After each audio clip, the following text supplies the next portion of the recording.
এবার news room থেকে যুক্ত হবে আমাদের সাথে সিনিয়র রিপোর্টার আশিকিন প্রিন্স। তার সাথে আমরা কথা বলবো তার ৩৬শে জুলাইয়ের অভিজ্ঞতা নিয়ে। প্রিন্স, আপনি এই ৩৬শে জুলাইয়ের আশেপাশের সময়টাতে পুরো জুলাই মাস জুড়েই ছিলেন নিউজের সাথে, মানুষের সাথে, এবং সেই সাথে ৫ই আগস্টের ঘটনার সাক্ষী, আহতও হয়েছেন আপনি। পুরো ঘটনাটি যদি আমাদেরকে একটু আপনার অভিজ্ঞতাটা শেয়ার করেন যে কেমন ছিল, আপনার মতামত জানতে চাই। জি, শান্তা শালীন, আপনাকে ধন্যবাদ। তো স্বাধীনতার পরে বাংলাদেশের ইতিহাসে এত বড় ঘটনা ঘটেছে যেগুলোর প্রত্যক্ষদর্শী কিন্তু আমরা যারা সাংবাদিক ছিলাম, বিভিন্ন হাউজের, ইভেন আমাদের যে চ্যানেল 24 এর সাংবাদিক ছিল তারা কিন্তু প্রত্যক্ষ করেছে। আসলে ২০২৪ সালে ৫ আগস্ট ওই দিন কারফিউ ছিল, একই সাথে ইন্টারনেট বন্ধ ছিল এবং বৈষম্য বিরোধী ছাত্র আন্দোলনের যার কর্মসূচি ছিল হচ্ছে মার্চ টু ঢাকা। তো এই কর্মসূচিকে কেন্দ্র করে পুরো ঢাকা শহর একেবারে থমথমে অবস্থা বিরাজ করেছিল। আমার মনে আছে যে আমি ২০২৪ সালে ৫ আগস্ট সকালবেলায় আমি প্রথমে আমাকে বলা হলো যে আসলে একটা লাইভ দেওয়ার জন্য, কিন্তু আসলে আমরা তো নেট পাচ্ছি না, সেখানে লাইভ দেওয়া সম্ভব হয়নি। তো বলা হলো যে একটা অ্যাজ লাইভ দেওয়ার জন্য। এই অ্যাজ লাইভ দেওয়ার জন্য আমি প্রথমে শাহবাগে যাই। তো অফিস থেকে শাহবাগে যাওয়ার যে রাস্তাটা, আমি দেখেছি যে প্রত্যেকটা মোড়ে মোড়ে আইন শৃঙ্খলা বাহিনীর কঠোর অবস্থান ছিল, একই সঙ্গে সেনাবাহিনীর এপিসি ছিল, এবং দেখেছি যে আসলে যেসব তরুণরা তখন রাস্তায় বিচ্ছিন্নভাবে তারা চলাফেরা করছিলেন, একজন অথবা দুজন করে, সবাইকে কিন্তু আইন শৃঙ্খলা বাহিনী মানে আটক করে রাস্তার যে আইল্যান্ড অথবা ফুটপাথ ছিল সেখানে তারা বসিয়ে রেখেছে।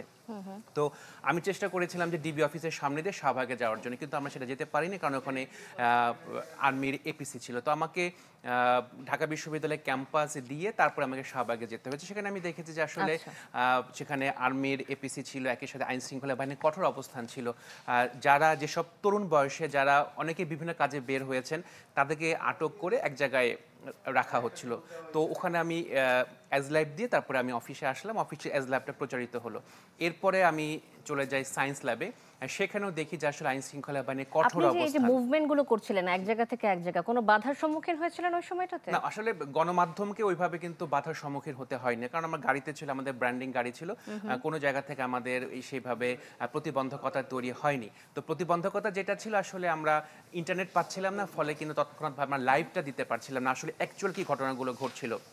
তো অ্যাসাইনমেন্টে যাওয়ার আগে আমরা আমাদের যে অ্যাসাইনমেন্ট এডিটর ছিলেন বা ইডি ছিলেন তাদের সাথে আমি কথা বলেছি, এবং তিনি বলেছেন যে যে ঘটনাটা ঘটছে, তোমার চোখের সামনে যে ঘটনাটা ঘটছে, জাস্ট সেই কথাটাই তোমরা বলবা অথবা তুমি বলবা, এর বাইরেও কিছু না, এর বেশিও কিছু না। তো সেই ক্ষেত্রে যখন আমরা সায়েন্স ল্যাবে যাই পরবর্তীতে, সেখানে আমি দেখেছি সেখানেও আইন শৃঙ্খলা বাহিনীর কঠোর অবস্থান ছিল। যেসব তরুণ বয়সে বের হচ্ছিলেন, অনেকে অটো করে আসছিলেন, ওই রাস্তাতে চলাফেরা করছিলেন, সে সময় তাদেরকে আটক করা হচ্ছে, গাড়িতে প্রিজন ভ্যানে করে তাদেরকে নিয়ে যাওয়া হচ্ছে। তো গুড়ি গুড়ি বৃষ্টি হচ্ছিল, পুলিশও ব্যাপক অ্যাক্টিভ ছিলেন যাতে কোনো রকমের বিশৃঙ্খল ঘটনা না ঘটে।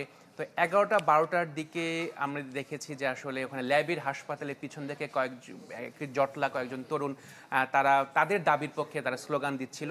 সে সময় পুলিশ টিয়ারশেল নিক্ষেপ করে তাদেরকে ছত্রভঙ্গ করে দেয়।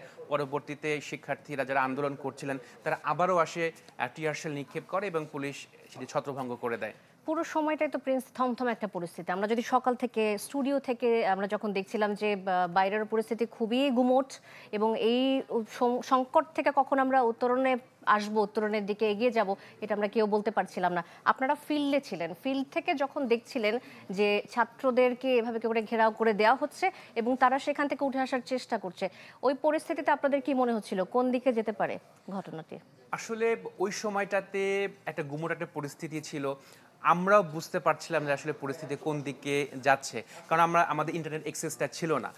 তো যখন আমি যদি বলি যে 12:30 বা 1টার দিকে যখন দেখি যে আইন শৃঙ্খলা বাহিনীর সদস্যরা তারা হচ্ছিল হেলমেট খুলে, তারা হচ্ছিল এক জটলা হয়ে মাথা নিচু করে তারা কিন্তু ওই যে সায়েন্স ল্যাবে যারা সকাল থেকে যারা ছিল তারা কিন্তু হেঁটে ধানমন্ডি থানার দিকে চলে গেলেন। আর তখন ওখানে যারা আমরা সাংবাদিক ছিলাম, যে তখন মনে হচ্ছে আসলে সামথিং ইজ হ্যাপেনিং। গণমাধ্যম কর্মী হিসেবে আপনাদের কাছে কোনো সহযোগিতা কি তারা প্রত্যাশা করছিল সে সময়? না, ওই সময়টা তারা কোনো সহযোগিতা চাননি। এবং আমরা আসলে দেখেছি মানে যে ঘটনাটা ঘটেছে সেগুলো কিন্তু মানে 12টা 1টার পরে। তো এর আগে আইন শৃঙ্খলা বাহিনীর সদস্যরা হয়তোবা তাদের কাছে কোনো সিগন্যাল ছিল, তারা ওই সায়েন্স ল্যাব মোড়টা পুরোটা ছেড়ে দেন। ছেড়ে দেওয়ার পরে তারা হেলমেট খুলে একতাবদ্ধভাবে তারা ওই জায়গাটা ছেড়ে একেবারে ধানমন্ডি সুশৃঙ্খলভাবে তারা ধানমন্ডি থানার দিকে, মডেল থানার দিকে তারা চলে যান। তো এর কিছুক্ষণ পরে খবর আসে যে শেখ হাসিনা বাংলাদেশ থেকে পালিয়ে ইন্ডিয়াতে চলে গেছেন।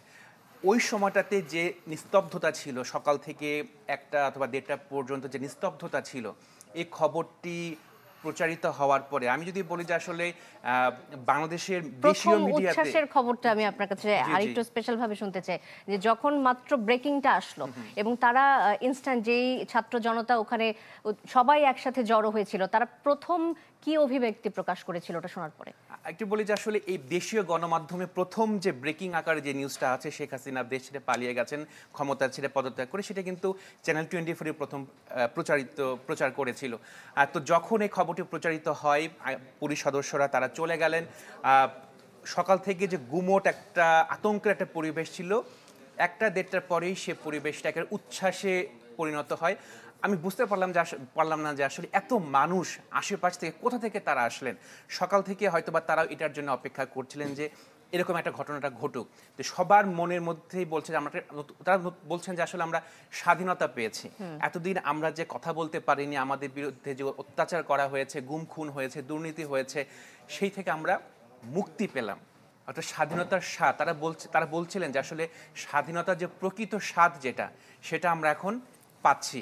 তো সবার হাতেই জাতীয় পতাকা ছিল, জাতীয় পতাকা নিয়ে তারা মিছিল করেছে। আমি দেখেছি যে আসলে বাচ্চা থেকে শুরু করে মধ্যবয়সী, প্রাপ্তবয়স্ক অথবা আমরা যদি বলি প্রবীণ, সবাই সেদিন রাস্তায় নেমে এসেছিল এবং তারা সবাই ওই সেলিব্রেশনটা করছিলেন যে নতুন আমরা একটা বাংলাদেশ পেয়েছি এবং আমরা নতুন করে স্বাধীনতা পেয়েছি, নতুন করে স্বাধীন হয়েছি, আমরা এই দেশটাকে আরও সামনের দিকে এগিয়ে নিতে চাই। আরেকটি বিষয় হচ্ছিল সেখানে আমরা দেখেছি যে ট্যাঙ্কগুলো ছিল, আর্মিতে যে ট্যাঙ্কগুলো ছিল, সেনাবাহিনীর সদস্য যারা ছিল, সাধারণ মানুষ সেই সেনা সদস্যদের সাথে কোলাকুলি করেছেন, তারা সেই আনন্দ ভাগাভাগি করে নিয়েছেন সেনাবাহিনীর সাথে। প্রিন্স, একটা জিনিস আমি মনে করে দিতে চাই যে আমরা সবাই তো একসাথে কাজ করছিলাম, কেউ স্টুডিও থেকে, কেউ হয়তো ফিল্ড থেকে।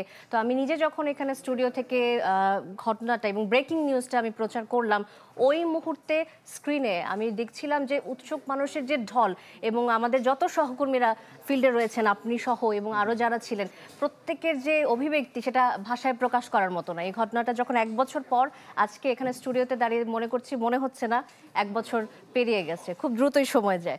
অনেক ধন্যবাদ প্রিন্স আমাদের সাথে যুক্ত হবার জন্য। আশিকিন প্রিন্স সিনিয়র রিপোর্টার আমাদের সাথে যুক্ত হয়েছিলেন।